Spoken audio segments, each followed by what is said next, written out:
As you board, please move across your car to make room for everyone, and kindly offer available seating to those needing special assistance. Hey, howdy, hey, and welcome to another episode of Disney Assembled. I'm Troy, And I'm Mimi. and we are your happy little father-daughter podcast, here to create joy and share our love for all things Disney. Disney Assembled is sponsored by our patrons over on Patreon. If you would like to join them, check out patreon.com/DisneyAssembled. Yeah, we'd really appreciate your consideration there. Membership starts as little as $2 a month, and with that, you get access to all the exclusive patron-only content. All right, we are back remote after a week of being together and getting back into our routines, I suppose, right? You're back at school and taking classes and of course we're here and we won't talk politics, but the election's coming up and Thanksgiving is coming up and all that good stuff. We're recording this episode on Sunday, November 3rd, 2024.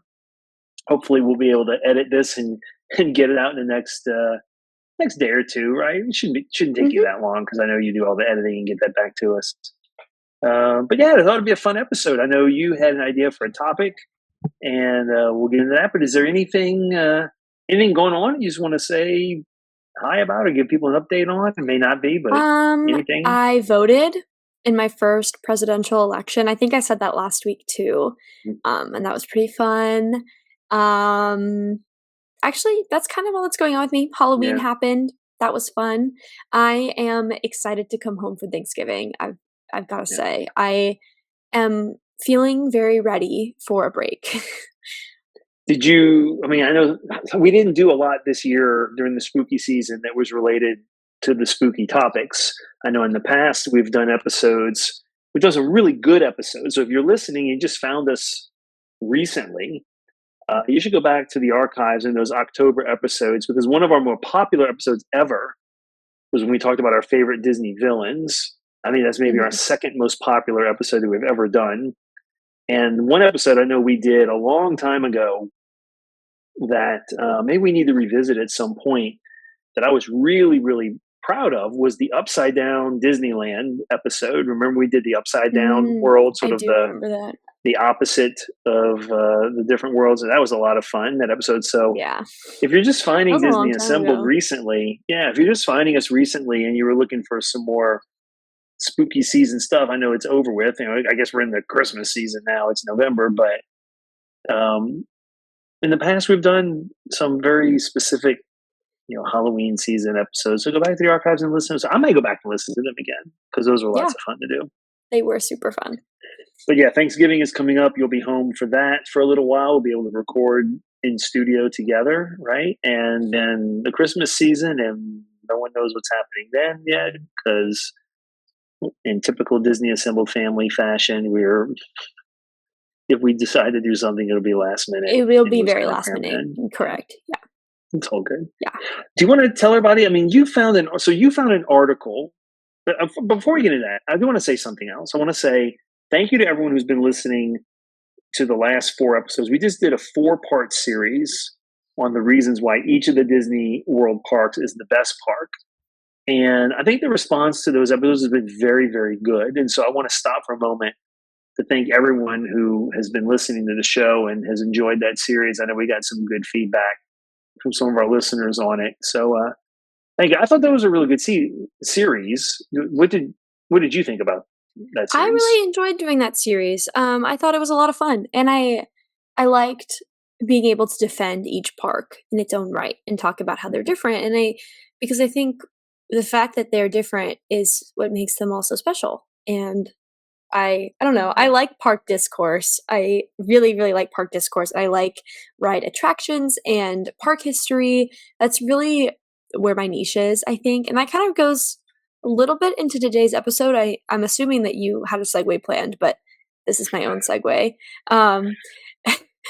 Because of my interest in park history, I have been doing some research on ride attractions that were drawn and scrapped, because not necessarily rides that we thought were coming and didn't, but rides that were in development and were cut.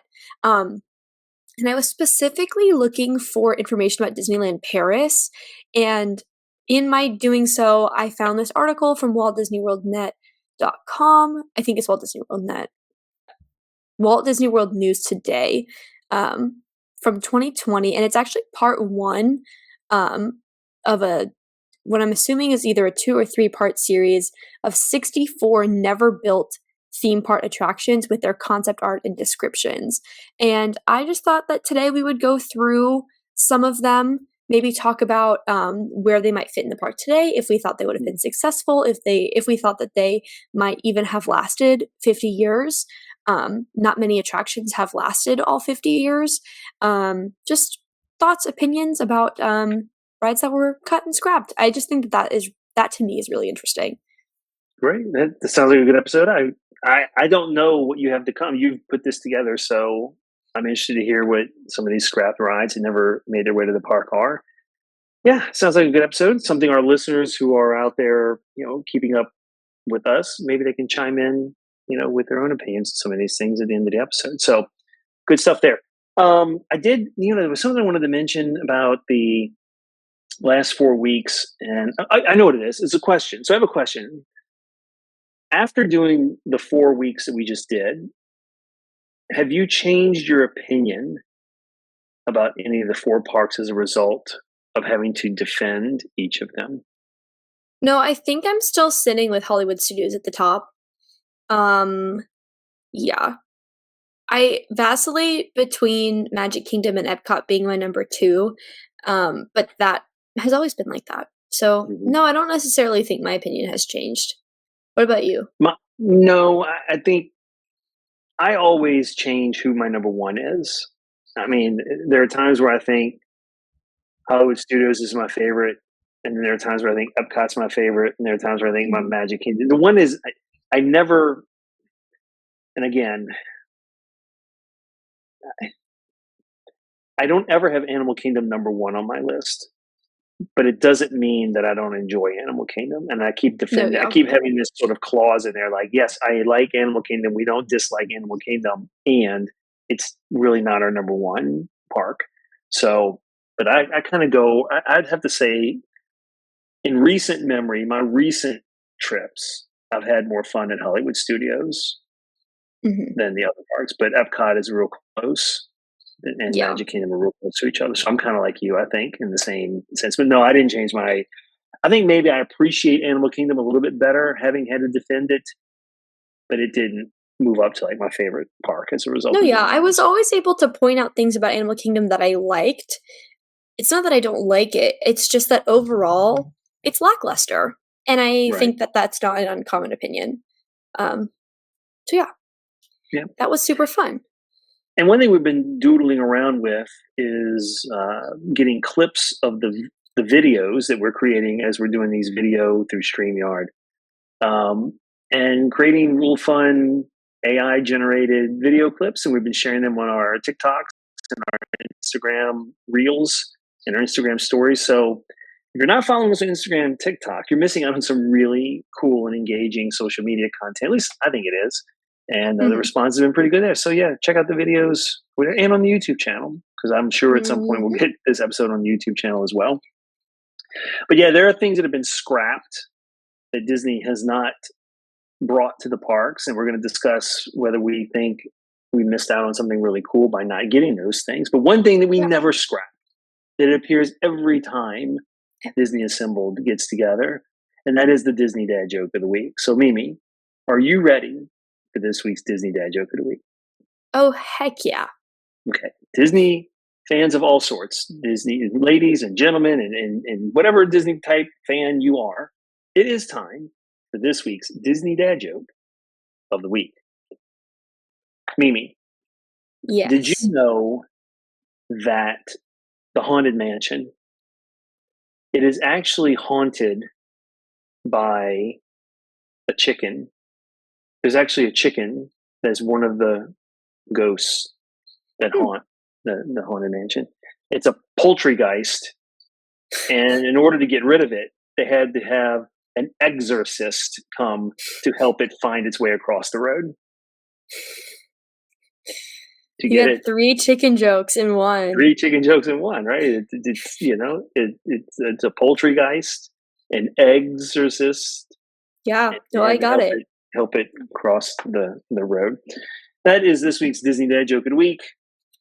Listen, if you have a dad joke of the Disney variety that you would like us to consider using on the show, especially if it's family friendly, and if we haven't used it before, we would be happy to consider using your dad joke on a future episode. So please send us an email if you have that joke, disneyassembled@gmail.com, or you can send it to us as a message on our socials. And they're listed. Mimi's got them listed on the video right there. Instagram, Facebook, X, TikTok, and Threads. And Threads. I will change it for next week. Yeah, there you go. All Disney Assembled. Also, let's just get this out of the way because last week we forgot to do this. We did it at the end of the episode. Okay. The Disney trivia question of the week, the answer. So, last week's question was, what animated heroine sings with a smile and a song? And the answer was none other than Snow White, Princess Snow White. Very good. So if you got that correct. I don't know when she sings that song, either in the dwarf's house or at the wishing well. I'm assuming those are probably two good options. At some point maybe in the woods. Yeah. With a smile and a song. What do you do with a smile and a song? Work with a smile and a song? I think dance. That might be what it is. It might be during the dwarves. If you know when if you know when she sings that song, let us know, and you will be the smartest person we know forever. Because, however, if you did get that correctly, little claps for you. Smartest people we know. Or the smartest people we know. Yep. Imagineers are real smart, and they come up with great ideas for attractions in the parks. And you have a list. Imagineers are smart. I would be an Imagineer one day. Well, I would love to be involved in that. That would be fantastic. Yeah, go for it. But you apparently have a list of things that Imagineers or Disney has thought of trying to do. Yes. And planned it all out, but didn't actually go through with it. Mm-hmm. You're going to talk about some of those things today. And we're going to give our opinions about whether we felt like we dodged a bad attraction or if we... Was it a good idea to not bring that to the park? Yeah. Okay, let's just jump into it. So once again, I just want to cite my source. All of this information comes from Walt Disney World News Today. It's wdwnt.com. I'm going to be quoting them a whole lot. This is not my own research. So the first attraction is called the Western River Expedition, and it was slated for the Magic Kingdom. And its short description is, when Walt Disney World opened in 1971, it featured many popular Disneyland rides, but not Pirates of the Caribbean. The Western River Expedition was to have been Walt Disney World's answer to this ride. When plans were being made for the Magic Kingdom, Imagineers had no plans to replicate Pirates. At the time, it was believed by many Imagineers that Florida residents were too accustomed to pirates, as pirates were a part of Florida's local legends. Disney management thought that cowboys and Indians would be more surprising and exciting. However, this just led to inquiries of where are the pirates and complaints being filed during the early days of the resort's operation.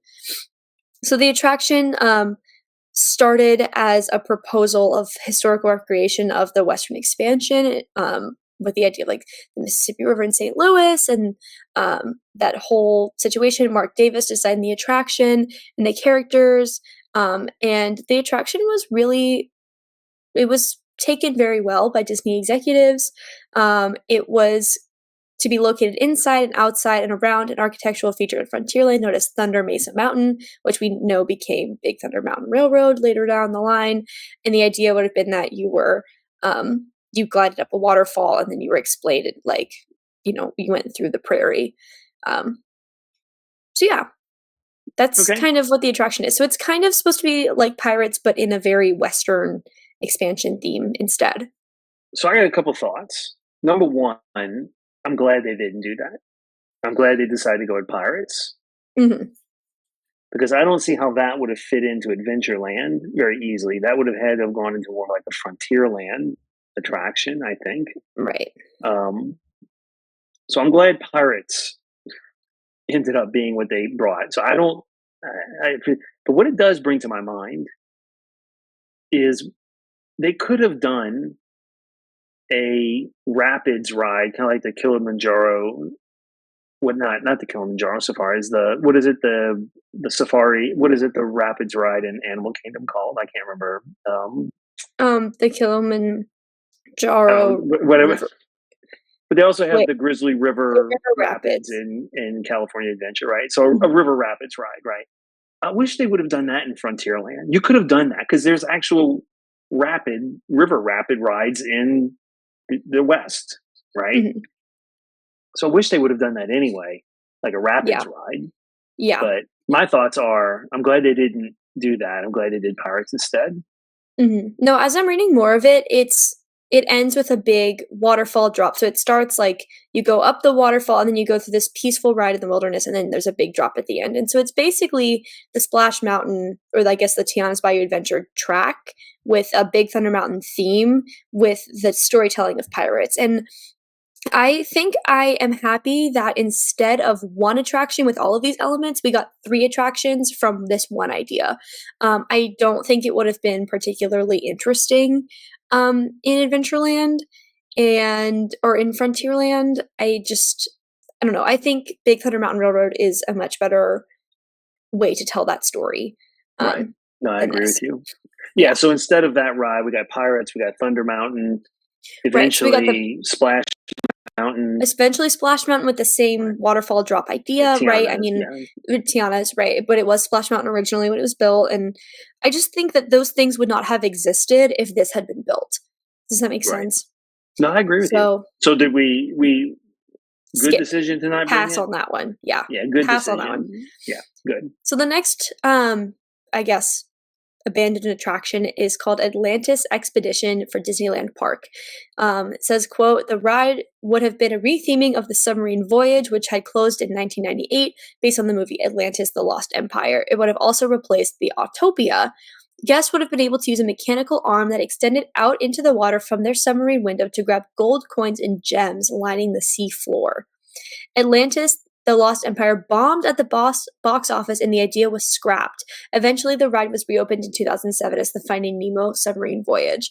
So, in between the submarine voyage for 10,000 Leagues and the cursed Finding Nemo submarine voyage, there was this idea to bring Atlantis to Disneyland, but it would have also taken up what is Autopia. And I think that this was a pass. I think I'm glad Yeah. that they do this because Autopia is a key part of Disneyland. It's an opening day attraction. I mean, it goes all the way back to his time in Marceline. I think it would have been a mistake to have closed that. I would not be against Autopia that because there's a lot of room and Disneyland is That's fair. caught up with them. Autopia does So, take up a lot of I mean, space. I appreciate Autopia for what it is, and I'm glad it wasn't replaced with this. I don't think an Atlantis themed submarine where you have an arm grabbing gems. That's. I mean, listen, we've joked before about how the Nemo subs are not our thing, right? But it's cute. I mean, it's Nemo, and you're under the sea, and you're Right. seeing them, and then I mean, I think that is a much better idea if you're not going to use it as 20,000 Leagues Under the Sea. I agree. I mean, we've seen the Atlantis movie. And we It liked the wasn't. Atlantis movie. We didn't dislike it, but I don't think it rises to the level of IP that deserves a huge chunk of real estate at a theme park. Yeah. So I No, would I agree do. that skipping this was probably a good idea. Yeah, it is interesting though because they anticipated Atlantis to do very well and they started the construction on this attraction. Like the picture I'm looking at in the article is a picture of it's blocked off and it says Atlantis Expedition. And I think that's very interesting. Well, I mean, I don't want to go off too big on a tangent, but I mean, Disney animated films that are not musicals have struggled. That's fair. Now, not Pixar. Pixar doesn't, I mean, they do the storytelling, but there aren't many Disney animated films in recent memory that did not have a really good soundtrack that did very well. Yeah, mean, I guess that's fair. Yeah. I'm thinking about, what is it, the Raya and the Last Dragon? Yeah. I Not mean, a the last one musical, but that I Encanto, can a one musical. Encanto is a musical. The only one that I can Moana, really think of Frozen. that's like yeah. The only one that's like kind of recent I think would be like Winnie the Pooh, and that's from like the 90s or like the early And I don't even know if I 2000s. would consider Wish that big of a musical, even though they tried to do some music. They had music in it. I was not a fan of Wish, Yeah. but Anyway, okay, moral of tangent. the story, musicals do better, and I think that this attraction would have been a flop because Atlantis was a flop. But Right. I Yeah. I think mean, once the Atlantis didn't whole do well, there was no reason to do this. right, Yeah. the whole submarine concept of the ride is just kind of flat, but if you were to make it even more flat with an IP that wasn't successful, I think that would have been a mistake. Right. Moving back to Orlando into Epcot, we got the Mount Fuji roller coaster, inspired by proposals to bring a version of the Matterhorn to a planned Switzerland pavilion. The Japan pavilion was to receive a gigantic recreation of Mount Fuji. As with most Disney mountains, this mountain would have contained a roller coaster ride. In fact, it would have been Epcot's first, which is a title that Guardians of the Galaxy Cosmic Rewind claimed instead. So it's just a version of the Matterhorn to put in, like, okay, In the Japan it's like, pavilion, right? right. So it's like they were going to build a Switzerland pavilion, and in this pavilion, they were going to rebuild the Matterhorn mountain because Mm-hmm. Switzerland is mountains, Right. the Swiss Alps, right? Right. This, inspired by the idea to bring a mountain into Epcot, they were going to create Mount Fuji and put it in Japan and do kind of an Everest situation, but with Japan. I think this would have been fun. I think it's kind of unfortunate that they skipped out on this. I'm going to agree with you. I would love to have had a Mount Fuji version of like the Matterhorn in the Japan pavilion area. I think it would have been fantastic. I think it would have been a huge draw on that Absolutely. side of the park. Because I that think middle section of World Showcase, there's no real attractions in there, right? You have Ratatouille over here, and you got, the Three Caballeros, Grand Fiesta Tour over there, and you got Frozen kind of up this way, but nothing like in in the there, middle. right? Yeah, no. I think this would have been a hit. I wish they would have done this. I would have appreciated a Matterhorn thrill level roller coaster there. Right. Mhm. Nothing too extreme. And I know Guardians is not an extreme coaster, but it's fast and it's dark. Like Something some a kids might little not like that. right, Yeah. something a little less extreme than that is more, Like a Slinky Dog. like Matterhorn. Matterhorn is not an extreme coaster. No, it's not. Right. It's pretty basic. So Yeah. I would have really enjoyed that over there. That would have been great. I also would have enjoyed this, I think. I think it was a mistake to miss out on it. I think I have two sort of ideas for this. I think it took way too long for Epcot to get a roller coaster. I just think that that whole situation should have happened earlier, and I think that this would have been a fantastic idea. And going back to what you said, my second point about how Remy exists and everything. Back then, Remy did not exist. Thinking about the World Showcase, you had the Three Caballeros and the Vikings, and they were like right next to each other because it's like Mexico, and then like Norway's like almost immediately next to it. And then there's nothing for the rest of the World Showcase. There's no attractions, and I think that it would have been good to break up the monotony. I also think Japan is a huge pavilion, and there was totally room. I do understand though that if they were planning to build the Swiss Alps in Epcot, I can see how it might have been confusing to a guest, or how they were thinking it might be confusing to a guest to build the mountains over here, and then, oh, by the way, there's a huge mountain that looks exactly like it in Japan, and it matches none of the other Japanese architecture that they have going on in that pavilion. So I do Right, but there is no Swiss pavilion. Right. No, I understand that.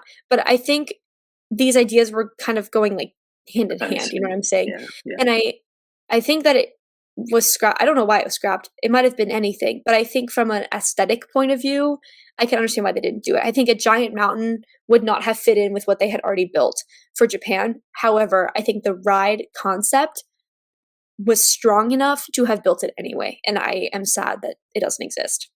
Yeah, me too. I would have liked to have seen it. So I think of the three we've talked about, that's the one that I wish would have actually come true.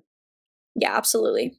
Yeah, yeah. So taking the Skyliner over to Hollywood Studios, um, Or walking. kind, yeah, or walking, and also simultaneously flying to Anaheim. We are at the Toontown Transit Simulator. So in the 1990s, the Disney MGM Studios and Disneyland Park were supposed to add a Rabbit simulator ride called the Toontown Transit, based on the movie Who Framed Roger Rabbit. It would have been a madcap adventure aboard flight simulators surrounded by animated screens to take guests on a hair-raising ride through a zany cartoon world with Roger. The vehicle would have been a toon bus named Gus. I think this. So what I'm understanding is it's like a kiddie, campy Roger Rabbit version of a Star Tours, but it would have been both in Disneyland, probably in the Toontown area, and in Hollywood Studios. What is your take before I go? I'm not a big fan of motion simulators, but that putting that aside, I mean, look, we got a Roger Rabbit attraction that used to be at Disney World. It still exists at Disneyland. The Toontown, Disney's cartoon spin, right? What is it? Roger Rabbit's cartoon spin. Mhm. I listen. If they were going to lean heavy into Roger Rabbit, and I know at the time that was a big push. If they were going to do more with Roger Rabbit, I think this attraction would have been fun. But I know Hollywood Studios kind of went in a different direction away. So I mean, there's still some Roger Rabbit influence in Hollywood Studios. I'm going to do some TikToks on that soon too. Hmm. But I think this ride may have been fun. Actually, I would say I wish they had developed it, even if it hadn't lasted. Like I think as of today, it probably would have gone away by now, but or it would have had to have been rethemed. But I think it would have been an interesting attraction. I would have liked to have seen that. Yeah. I mean, it might not have been rethemed. Cartoon Spin still exists. There's I think Roger Rabbit was a huge success in the 90s, and I am of the opinion that they should have capitalized on it as much as humanly possible. In my point of view, Roger Rabbit as a character could have become an icon character the same way Stitch and Jiminy Cricket and Tinkerbell are. Truly, I truly believe that. That movie was a smashing success. People just wanted more of it, and they just didn't jump on it. I think they thought that it was just a phase.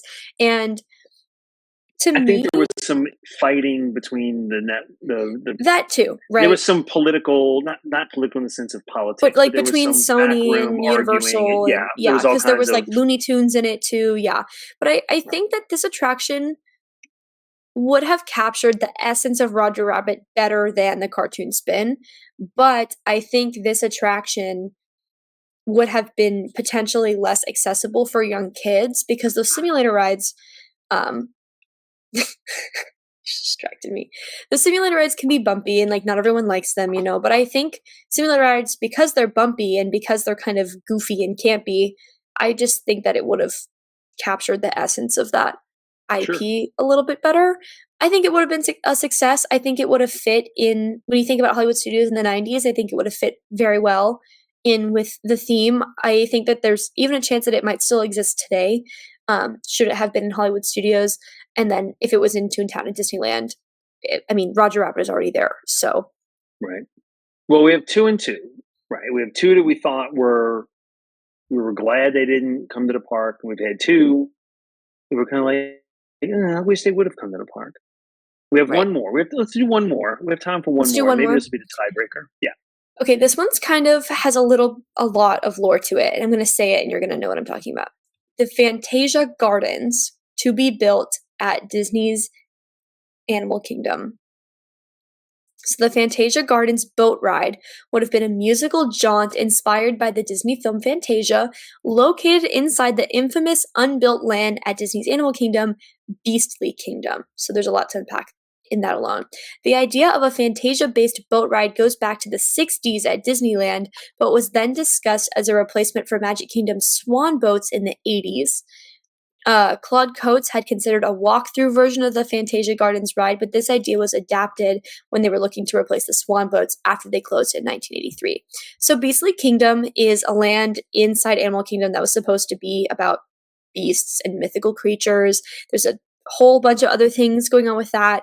But the Fantasia Gardens boat ride was supposed to take you through the Fantasia Gardens, like from the movie, and I think it was supposed to be similar to the storybook canal boats that exist in Disneyland, like that same kind of just ride through, take a break, look at the pretty situation, maybe like the Navi River Journey style attraction. Obviously, this predates that by many years. And it was developed from the swan boats, which was, that's like the swan boats to me, like when I think about the 80s, I think about big hair and like wristbands and like weird patterns and swan boats. So, that tracks to me. Like when I think about like the swan boat, I think about any sitcom from like the 90s, 80s, 70s. Like there's always some episode about a swan boat. Like they were I don't know. That's when I was a kid. I don't remember anything about swan boats. What are you talking Maybe about? you were just weren't paying attention, but I'm like were we watching How I Met Your Mother episode about swan boats? Or like it's a part of a plot, and I'm like, anyway, whatever. All right, Fantasia Gardens. So what do I think about this? Basically, what do you think? A boat ride. Now, where was it supposed to be?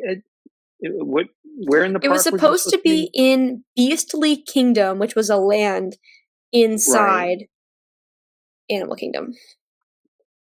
Right, and then they didn't do Beastly Kingdom. They ended up going with this dinosaur area instead, I believe. All right, here's what I think. A, I don't see how it fits into the Beastly Kingdom piece. I think a boat ride in Animal Kingdom is a good idea, but I don't see how what you described fits that story. And I don't think at the time, I mean, Fantasia, it's fine, but again, we're talking about a film that was made a long time ago. No, yeah. I'm not so sure it rises to the level of park attraction IP. I mean, if you're going to put a boat ride through Animal Kingdom, you might as well do something more relevant, right, than Fantasia, right? No, I mean, because people either love Fantasia or they hate it. I mean, there aren't many people that are sort of on the fence with it. And, I mean, I am kind of glad this didn't happen, to be honest with you. Yeah, I just don't think Fantasia had enough draw to develop a whole attraction about it in the 40s when it came out, let alone 50 years later in the 90s when they were trying to create this. I don't think it fits in the Beastly Kingdom theme at all. I don't think it fits in the realm of like magical beings and situations. I'm not against the walkthrough idea, kind of like the Pixie Hollow or the Alice's Mad Garden over in Paris. I'm not against something like that, but it does take up a lot of space, and you really have to just talk about and consider, does the IP warrant taking up this much space, taking up this much money? And I don't think Fantasia does.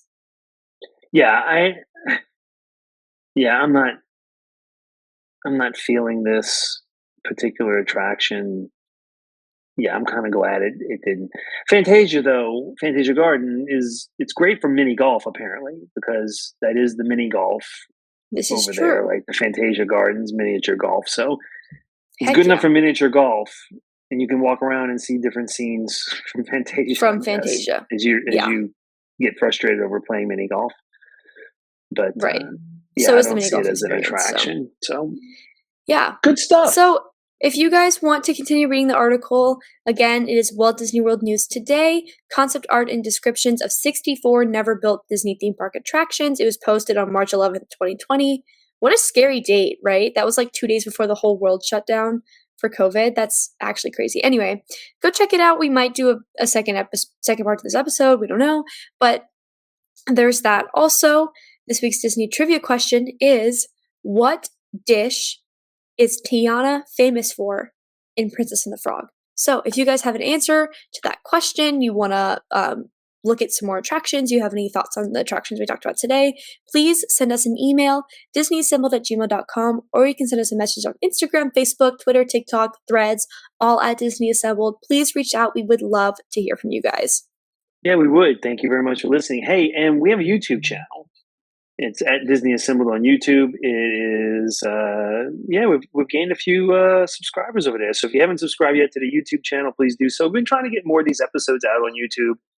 And check that out over there. Of course, if you want to help us create more joy, because that is really why we do this, to create joy, the best thing you can do is rate and review the show on your podcast player of choice and share it with your friends. And of course, I'm going to say this again, if you are listening on Good Pods, or if you're looking for a different kind of podcast platform to listen to your favorite podcast on, we don't get paid by Good Pods. We're not pushing Good Pods. We're not brand ambassadors of Good Pods. However, we are pretty high up on the charts for leisure podcasts on Good Pods.